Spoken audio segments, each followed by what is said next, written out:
Primera de Juan capítulo 1 y vamos a leer los versículos 1 al 4.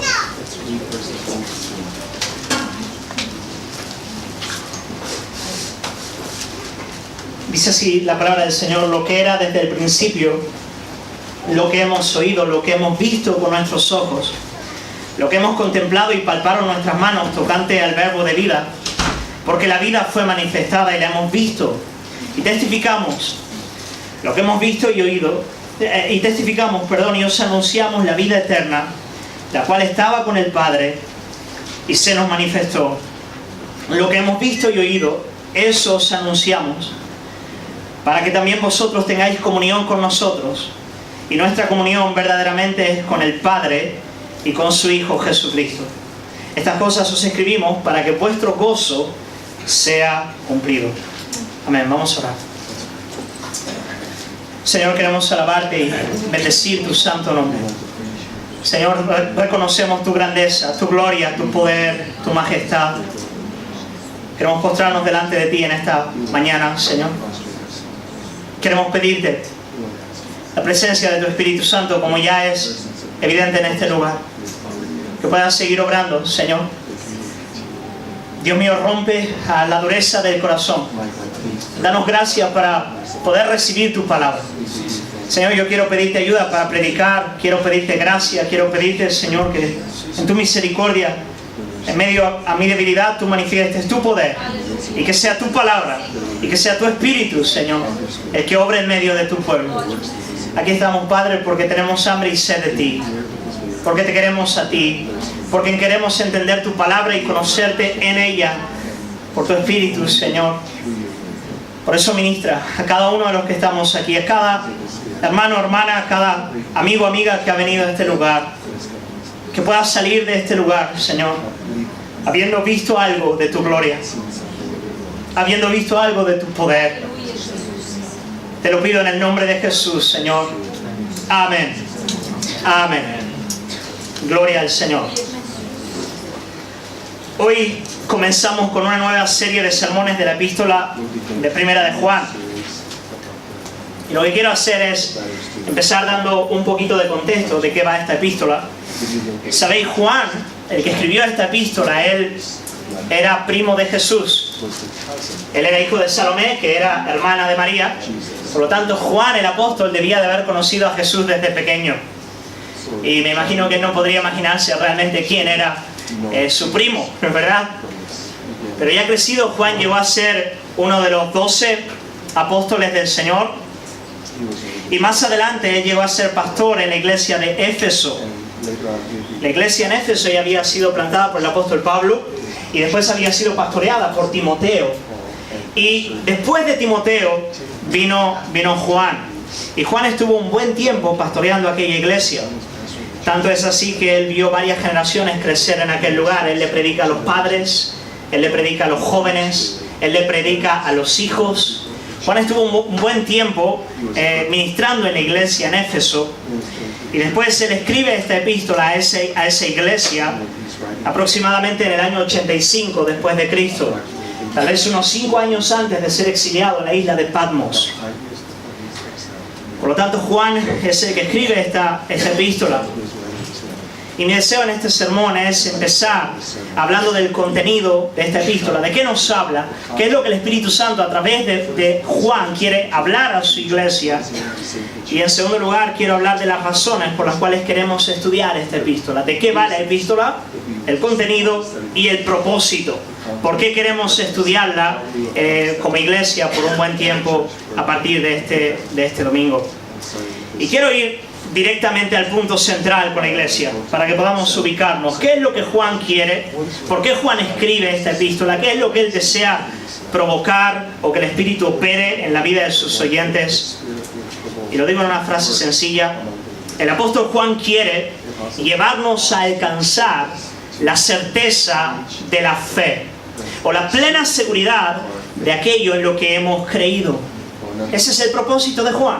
Juan escribe para que el creyente alcance una plena seguridad o una plena convicción de aquellas cosas en las cuales él ha ya de antemano creído. Y para eso Juan va a trabajar en dos vertientes, de dos maneras, por dos caminos. En primer lugar, Juan quiere que nosotros tengamos certeza del Evangelio como tal. Juan quiere que nosotros encontremos en la verdad del Evangelio una fuente segurísima en la cual descansar nuestra mente y corazón. Él quiere que cuando nosotros veamos este libro, que cuando nosotros consideremos la verdad de Jesucristo, nuestros corazones puedan llegar a estar convencidísimos en cuanto a esa realidad, la fuente. Pero en segundo lugar, lo que Juan desea es que nosotros también tengamos certeza en cuanto a la obra del Evangelio en nuestras vidas. No solo que estemos seguros de que la fuente es veraz, sino también de que podamos verificar en nuestras propias vidas que nosotros hemos bebido de la fuente. Que hay en nuestras vidas expresiones reales de que no solamente confiamos desde afuera objetivamente en la verdad, sino que tenemos una experiencia con la verdad, que realmente nuestros corazones han bebido de ella. Podemos hablar de una convicción objetiva en la verdad que está fuera de nosotros, y podemos hablar de una convicción subjetiva en la verdad que nos cambia, que viene a nosotros y transforma de verdad nuestras vidas. De modo que para entender primera de Juan, tienes que entender que lo principal es tener estas palabras en tu mente: seguridad, certeza, convicción.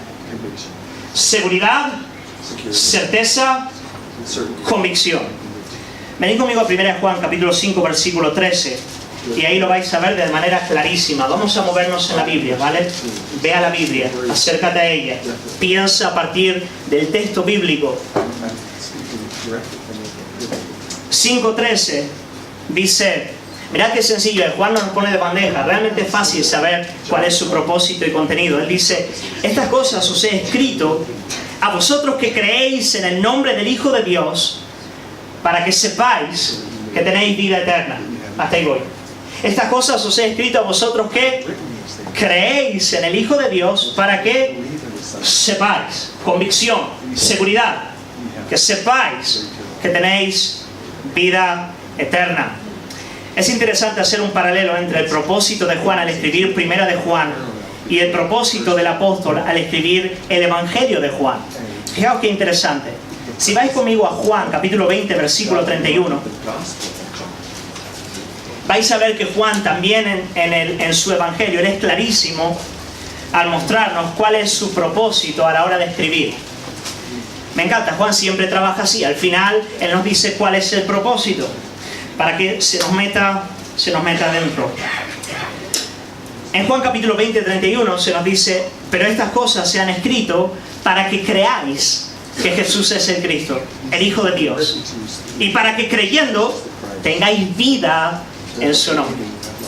Interesante, ¿no es verdad? En el Evangelio él escribe para que nosotros pongamos nuestra fe en Jesús, para que nos convirtamos, para que vengamos a Él.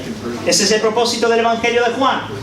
Pero después él escribe la carta, Primera de Juan, para que aquellos que ya creen en el Evangelio puedan crecer en certeza de la fe, en seguridad, en convicción, firmemente persuadidos de la verdad en la que han creído, Jesús, el Hijo de Dios, y de la experiencia con la verdad en sus propias vidas. Que tenemos vida eterna. Ahora, si una palabra puede definir el tiempo que nos ha tocado vivir, esa palabra es incertidumbre. Los tiempos se están cambiando y nadie sabe exactamente a dónde van. Hay incertidumbre política, social, económica, religiosa. Las bases espirituales y morales e intelectuales de nuestro mundo están cambiando. Vivimos tiempos extraños, tiempos donde las cosas cambian y no sabemos hacia dónde van. Los hombres no saben a dónde acudir a la hora de buscar algún fundamento, alguna verdad en la cual pueda guiarles en la vida. Los padres no saben qué hacer con sus hijos. Los alumnos, los maestros no saben qué hacer con sus alumnos. Los hombres no saben qué es ser hombre. Y las mujeres ya no saben qué significa ser mujer.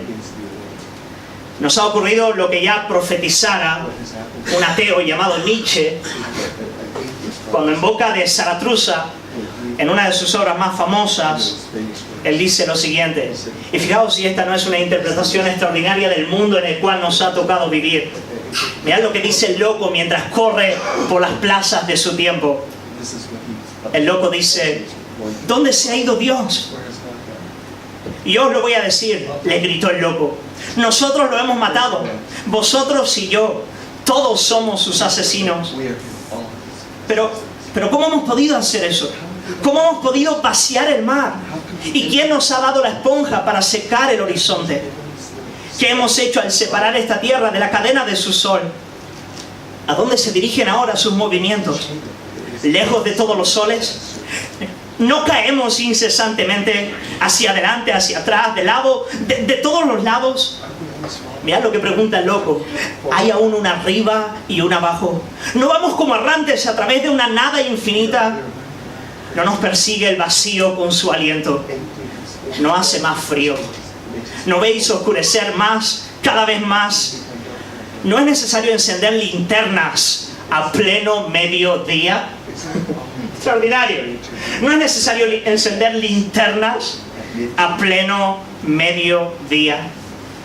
La verdad es que el mundo en el que vivimos ha perdido todo fundamento. Hemos apartado nuestras vidas de su sol y ahora andamos a la deriva, a la suerte o a la mala suerte que no se haya podido de verdad tocar. ¿Y qué es lo que la gran mayoría de la gente hace en nuestra sociedad? Pues muchos caen en el agnosticismo. Bueno, si Dios existe o no existe, yo realmente no lo puedo saber. Otros caen en lo que podemos llamar el escepticismo. En realidad no podemos estar seguros de absolutamente nada. Pero hermanos, la gran mayoría de nuestra sociedad se agarra a un clavo ardiendo para seguir viviendo. Y lo que estamos viendo en las últimas décadas es el resurgir de todo tipo de espiritualidades, filosofías, políticas, religiones. De verdad, el mundo, y lo digo con respeto porque estoy en él, está loco. Pero es interesante porque aunque los hombres se cojan a un clavo ardiendo, arde. Y por lo tanto no lo cogen tan fuerte. Los hombres ya no tienen firmes convicciones. Ellos se mueven a partir de la conveniencia del momento. Creo en esto hoy, pero mañana lo puedo desechar y coger alguna otra creencia que pueda ayudarme en la vida. Y si esa creencia no me gusta tanto, la puedo no asumir del todo y ponerle un poquito de esto otro. Y los hombres viven en un mundo donde la palabra clave es la inseguridad. Yo diría la ansiedad o el temor. Pero si esa fuese solamente la realidad de nuestro mundo, diríamos qué terrible situación. Pero en realidad inclusive la propia iglesia está empezando a vivir de esa manera.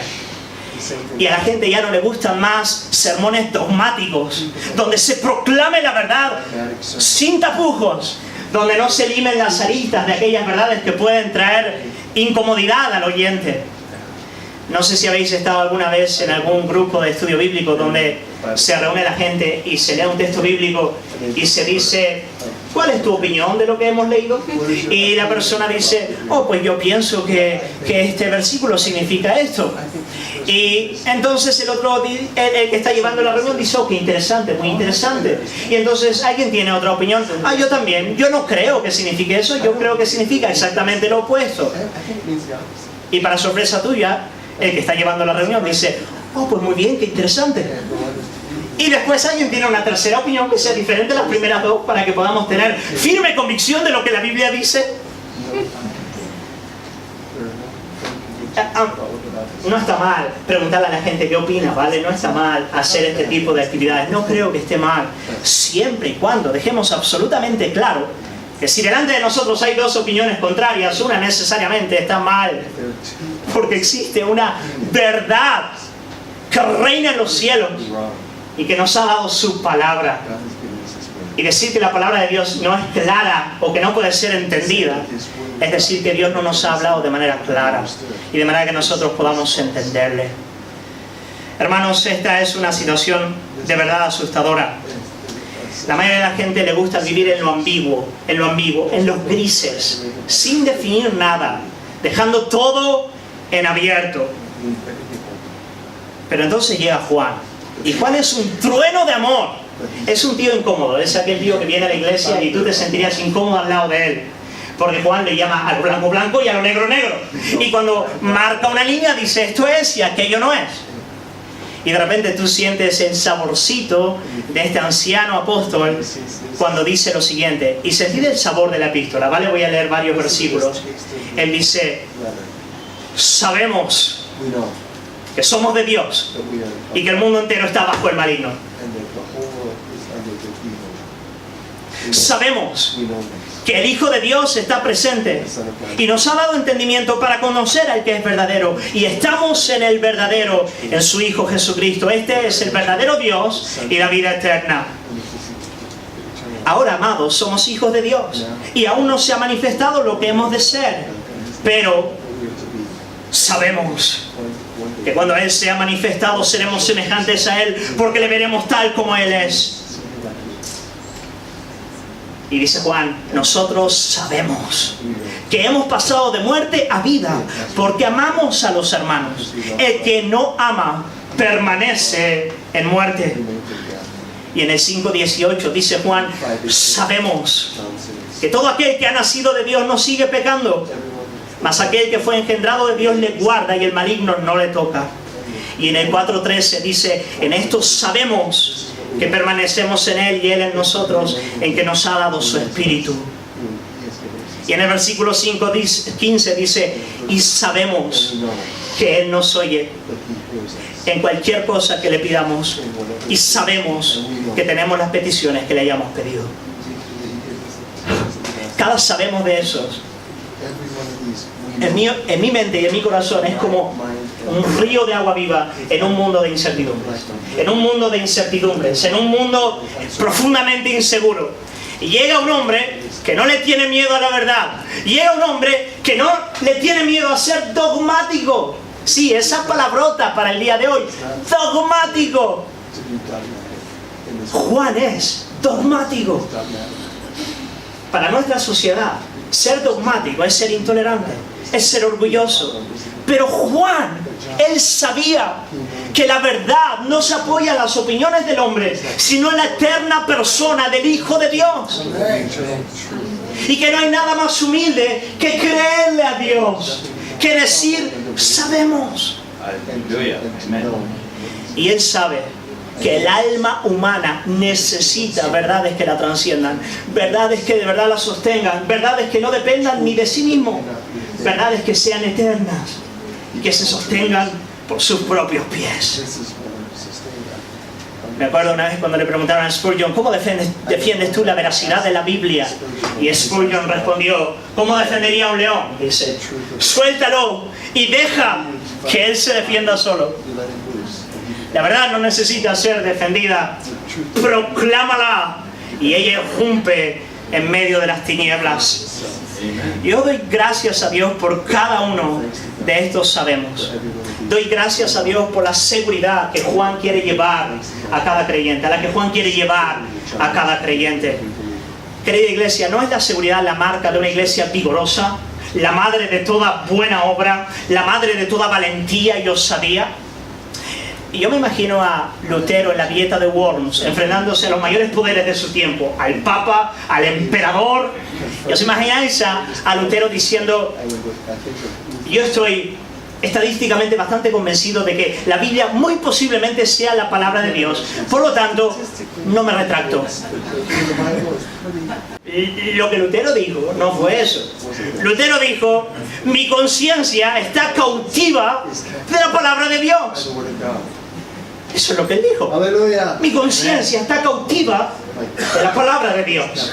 Era esa firme convicción de su alma lo que le llevó a arriesgar su propia vida para que en cierto sentido hoy tú y yo estemos en este lugar. Cuando el apóstol Pablo le dice a Timoteo de dónde provenía su fuerza para padecer por Jesús y la fuerza de todos los mártires que han muerto a causa de la fe, en 2 Timoteo 1:12 él dice, por esta razón padezco estas cosas, pero no me avergüenzo. Las padezco, pero no me avergüenzo, porque yo sé a quién he creído.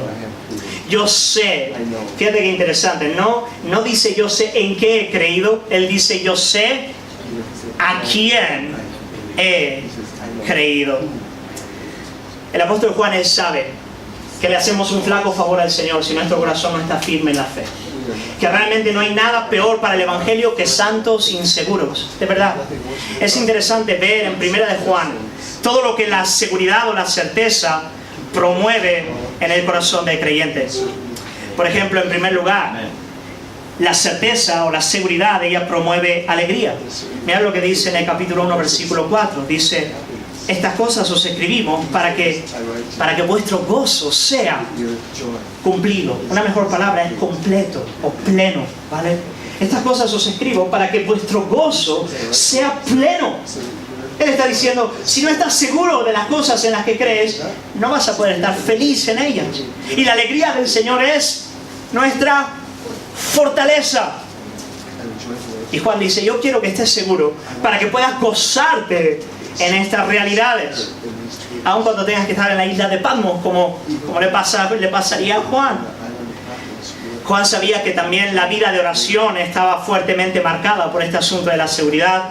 En el capítulo 3, versículo 21, él dice: amados, si nuestro corazón no nos reprende, confianza tenemos en Dios, y cualquier cosa que le pidiéramos la recibiremos de Él, porque guardamos sus mandamientos y hacemos las cosas que son agradables delante de Él. Fijaos, Juan está diciendo, si tú sabes la verdad, si tú sabes que tú tienes comunión con la verdad, tú oras de manera vigorosa, tú confías, tu vida de comunión con Dios cambia, tienes confianza a la hora de orar, porque estás seguro de las cosas en las que has creído. Gozo, oración, pero también el esfuerzo para vivir vidas santas depende de esta certeza.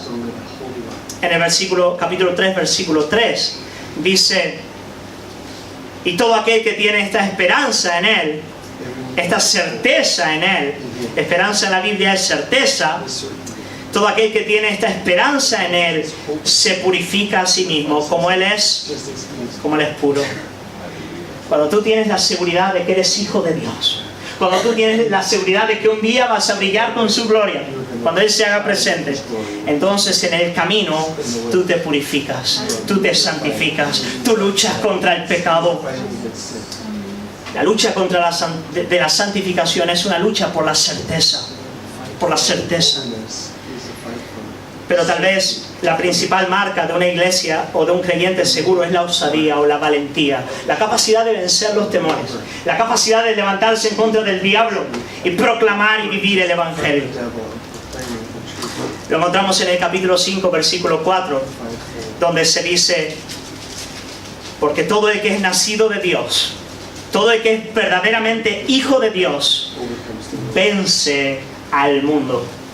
El mundo es un sistema de pensamientos, de valores, de ideas que es contrario al Señor y rige en este momento que estamos viviendo.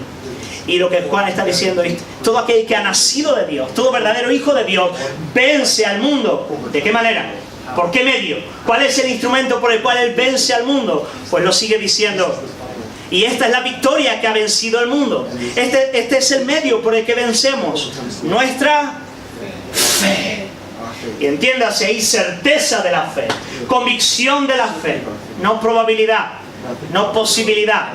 Certeza de la fe es la que vence al mundo. Así que, ¿qué quiero yo en mi vida, en mi propio corazón en primer lugar, pero también en la vida de la iglesia en estos meses que vienen por delante? Mi deseo es que al meditar en estas realidades podamos alcanzar una certeza mayor, una convicción mayor. Todos nosotros, estés donde estés, necesitas crecer en este asunto. Juan quiere hacer eso. Eso es vital en el tiempo que nos ha tocado vivir. Este es un tiempo donde, amigo, o tú estás firme en la roca o te vas a la deriva. Hay muchas cosas en juego cuando hablamos de la certeza y la seguridad de la fe. Y yo quiero que cada uno de nosotros pueda crecer en este asunto. Ahora, como dije al principio, Juan, para llevarnos a la certeza o seguridad de la fe, él va a decirnos dos cosas, iglesia, dos cosas. La primera Tenemos una fuente segura, tenemos un manantial. Dios no nos ha dejado en la oscuridad. Dios no nos ha dejado en un lugar ambiguo, tenebroso o perdido. Dios no nos ha dejado en la necesidad de hacer grandes malabarismos espirituales, filosóficos, teológicos, intelectuales, o de obras o rituales para alcanzar el conocimiento de Dios. No, el Señor nos ha dado una fuente. Hay un lugar al que acudir, y hay un lugar en el que los santos torpes como yo pueden ir y saber que están seguros. Ahí hay verdadero conocimiento de Dios. ¿Y cuál es ese lugar, iglesia? Jesucristo, el Dios hombre, que se da a conocer en el testimonio de los apóstoles, en la Escritura. Por eso Él dice lo que era desde el principio, lo que hemos oído, lo que hemos visto con nuestros ojos, lo que hemos contemplado y palparon nuestras manos, tocante al verbo de vida. Porque en efecto la vida se dio a conocer y la hemos visto.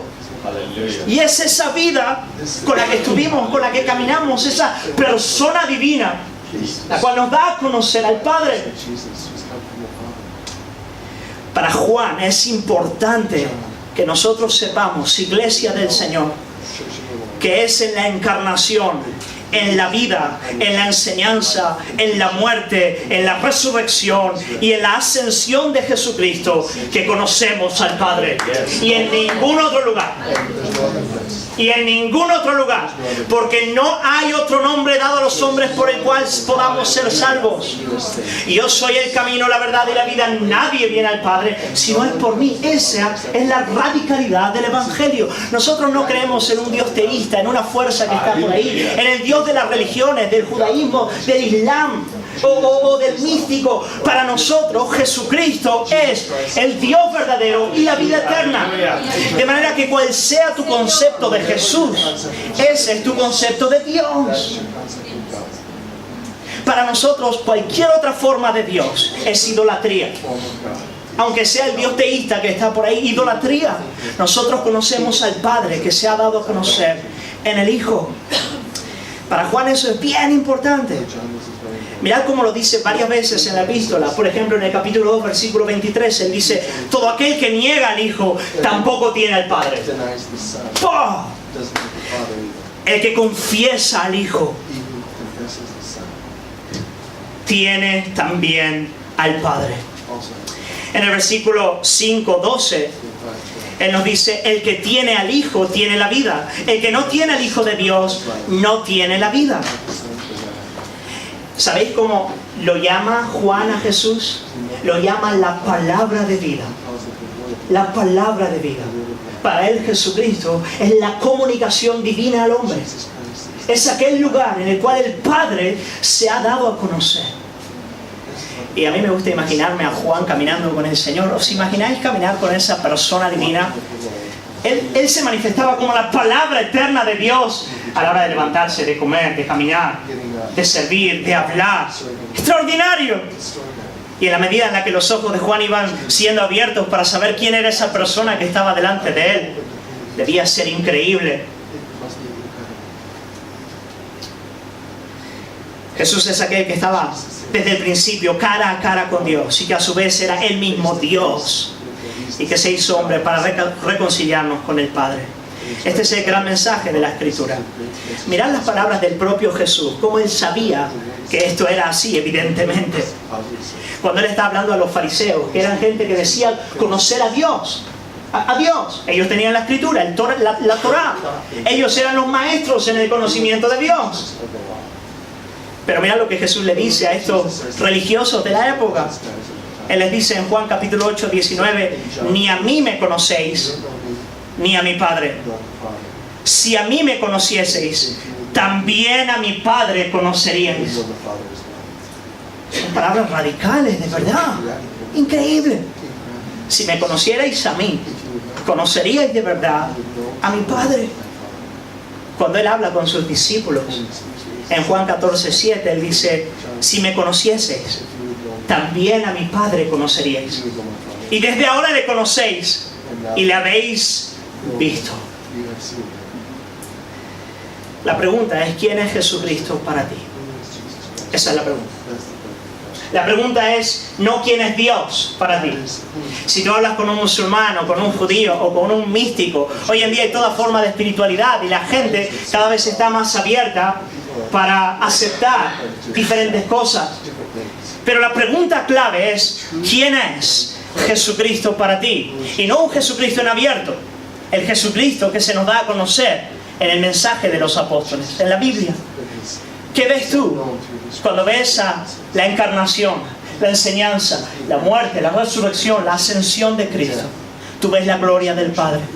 Tú ves la gloria del Padre. Tú ves al Dios eterno caminando entre los hombres. Esa es la pregunta clave. ¿Quién es Jesucristo para ti? Y Juan nos está diciendo, para tener confianza, tenemos que caminar con Él, tenemos que conocerle a Él, tenemos que estar cerca de Él. Amén, iglesia. Tenemos que conocer a ese Maestro divino que vino del Padre para darnos vida.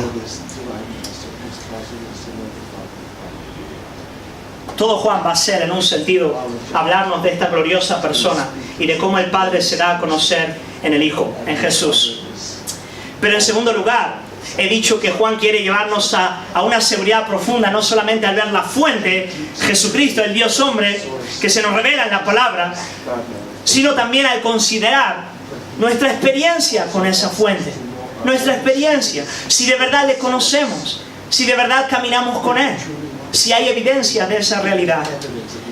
Y lo que Juan nos va a decir es que existen claras evidencias de un verdadero conocimiento de Dios en la vida de una persona. Y dejadme ser blanco, blanco, negro, negro, ¿vale? Otro día pongo los grises, claro que hay grises, pero Juan es blanco, blanco, negro, negro. Lo voy a hacer también. Juan está diciendo también en este asunto, Dios no nos ha dejado en la oscuridad. Tú puedes ver tu vida y saber si de verdad le conoces. Tú puedes ver como pastor las vidas que están a tu alrededor y poder de verdad saber, ¿hay conocimiento de Dios o no hay conocimiento de Dios? ¿Y sabéis por qué para Juan hay claras evidencias del conocimiento de Dios en la vida de una persona? Porque para Juan, y esto es extraordinario, para Juan conocer a Dios es tener comunión con Dios y participar de lo que él llama la vida eterna. Para Juan, conocimiento de Dios es lo mismo que comunión con Dios. Para Juan, conocer a Dios es compartir de la vida de Dios.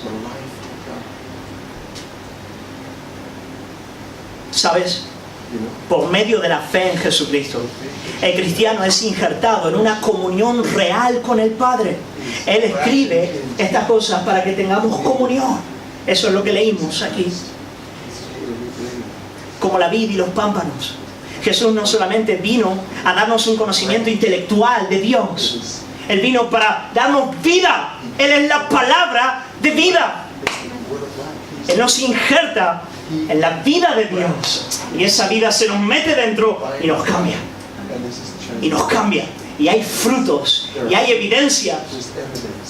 Eso es lo que Juan dice en toda su epístola. La misma vida de Dios en nosotros. De modo que Dios nos va haciendo conforme a quien es Él. Dios es luz y nosotros andamos en luz. Dios es amor. Estoy citando 1 de Juan. Y nosotros empezamos a amar. El carácter de Dios va siendo nuestro carácter. Hermano, cuando yo leía esto, yo estaba tan contento. Yo decía, Señor, qué honra, qué privilegio. Tú eres puro, tú eres hermoso, tú eres bello, tú eres luz, tú eres santo, por eso eres feliz, por eso eres bueno. Y eso es lo que estás haciendo en mí. ¿Sabes? Cuando tú estás en comunión con alguien, tú te vas pareciendo cada vez más a la persona con la que estás, ¿verdad? Yo llevo 11 años ya con Gaby y es muy gracioso verme diciendo un montón de las expresiones que ella dice o de verla a ella diciendo las expresiones que yo digo. Pero más gracioso todavía es cuando tienes hijos y te empiezas a dar cuenta de que ellos dicen las mismas cosas que tú, hacen los mismos gestos que tú. Qué gracia, ¿no es verdad? Pero eso es lo que pasa cuando tenemos verdadera comunión con el Padre y con el Hijo. Él nos va cambiando, nos va haciendo cada vez más como Él. Va restaurando todo aquello que el pecado rompió y destrozó en nuestras vidas. Nos va haciendo los hombres y mujeres para los cuales fuimos creados, para dar a conocer su gloria y su majestad, para brillar con su luz. Ay, qué ganas de saltar, este es el punto. Hermanos, la evidencia de este conocimiento de Dios afecta todo nuestro ser. Todo nuestro ser cambia. En primer lugar, Juan habla, por ejemplo, de la obediencia a los mandamientos. El creyente obedece. Para él, los mandamientos de Dios no son una carga, no son un peso. Lo vamos a ver. Antes, son la carta amorosa de un padre que quiere que tú vivas de una manera extraordinaria y tú lo sabes. Y el hecho de que no lo puedas hacer te molesta y te esfuerzas por caminar en obediencia, porque para ti no hay nada más precioso que ser como tu padre. Obediencia práctica, la vida práctica de una persona cambia. Tú ves su manera de vivir, y donde había caos, ahora hay orden. Y donde había un desajuste familiar, ahora el Espíritu desciende y empieza a ordenar todas las cosas, como lo hizo con el mundo al principio. Hay orden, hay una manera de hablar diferente, hay vida. Hay obediencia práctica, y el marido ocupa su lugar, y la mujer honra a su marido, y los niños obedecen a sus padres, y la sociedad cambia. Extraordinario. Pero el Señor no solamente cambia nuestra manera externa de vivir, Él cambia los afectos del alma. Él nos hace seres amantes, de seres egolátricos y egocéntricos a seres amantes. Y eso es lo que nos dice Juan, de manera que el que es hijo de Dios ama a su hermano, cambia los afectos del corazón. Pero no solamente eso, también la mente es cautivada por la verdad. Y Juan dice, el que no confiesa al Hijo no tiene al Padre, pero el que confiesa al Hijo, ese tiene al Padre. El creyente entonces ve tal veracidad y gloria en la Escritura divina que su mente se somete a la verdad. Se somete a la verdad. Eso es un milagro de la gracia. Pero todo el creyente cambia. Su mente cambia, su manera de pensar se ajusta a la Escritura. Empieza a amar, empieza a obedecer. Juan nos va a decir todo eso. Y Juan nos va a decir, si eso ocurre, hay vida. Si eso no ocurre, hay muerte. Luego él va a decir, ojo, no estoy diciendo que seáis perfectos, hay un proceso. Si pecáis, Cristo nos perdona y nos redime. Pero esto tiene que estar ocurriendo. Y todo eso Juan nos va a decir en esta epístola. Ay, ganas de entrar en ella, ¿ven? De meternos en ella. Esto es solo una intro, ni siquiera estoy estudiando los primeros versículos, solo estoy viendo la epístola. Es interesante porque distintas gentes buscan distintas maneras para alcanzar seguridad en aquello que creen. Y los hay que son más intelectuales, y para estar seguros de alguna cosa quieren argumentos, quieren pruebas, quieren evidencias, quieren entrar en un debate. Pero hay otro perfil de personas que realmente dicen, a mí eso no me interesa. Yo lo que quiero es una experiencia. Aquella experiencia bombática que me dice, sí, está ahí. Experiencia afectiva, ni... No. Lo que yo quiero es vida práctica. Yo quiero ver algo que funcione. Y Juan entonces viene y lo que él nos dice es, la verdadera certeza y seguridad está en la comunión con una persona, la comunión con Jesucristo. Eso es lo que él nos dice. La verdadera certeza está en conocer y caminar con Él. Y todo cambia. Él nos da argumentos, Él nos da experiencias, Él cambia nuestra manera de vivir. Pero la verdadera certeza del creyente está en una comunión real con Jesús. Estábamos comiendo con Yadira en casa. Fue a comer con la familia la semana pasada, creo, ¿no es verdad?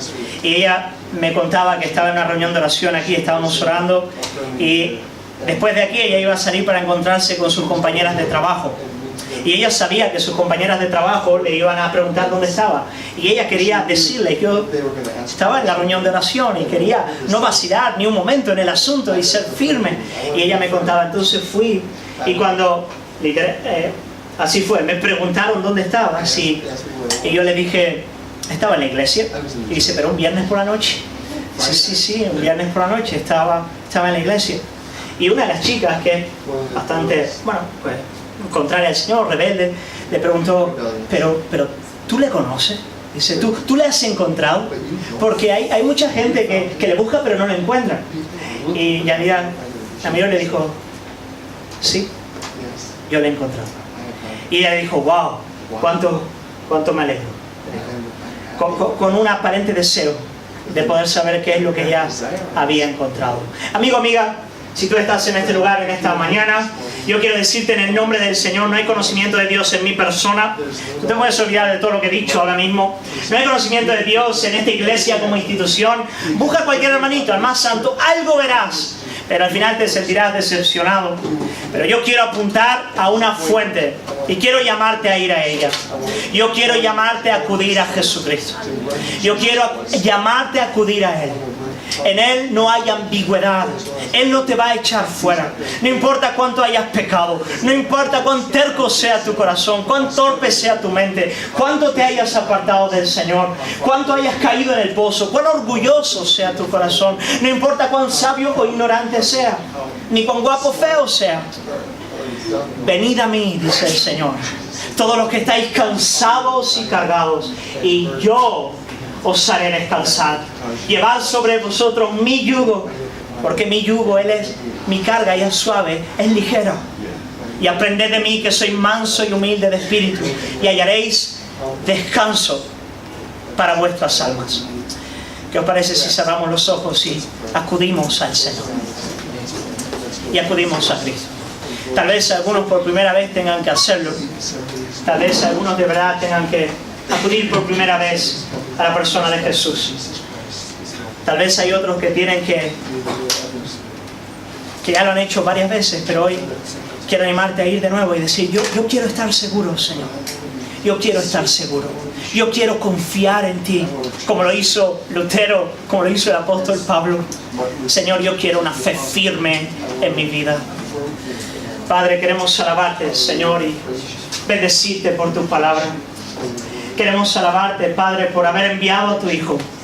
Queremos alabarte, Señor, porque en Él tú nos has dado certeza de la fe. Señor, queremos ser una iglesia, Padre, que de verdad sabe que tiene vida eterna. Una iglesia, Señor, que crece en gozo. Una iglesia que crece en santidad, en osadía, en valentía, porque descansan en Jesús. Señor, yo quiero orar si hay personas en este lugar que no te conocen, que no han acudido a ti. Yo quiero pedirte, Espíritu Santo, que tú toques sus corazones y ellos puedan ver la fuente. Señor, que Jesús sea precioso para ellos. Que ellos puedan decir, como dijo el apóstol Juan, y vimos su gloria. Gloria como la del unigénito del Padre, lleno de gracia y verdad. Señor, yo quiero pedirte en esta tierra de oscuridad, de muerte, que la palabra de vida se haga presente en los corazones. En el nombre de Jesús. Amén. Amén, iglesia. Gloria al Señor.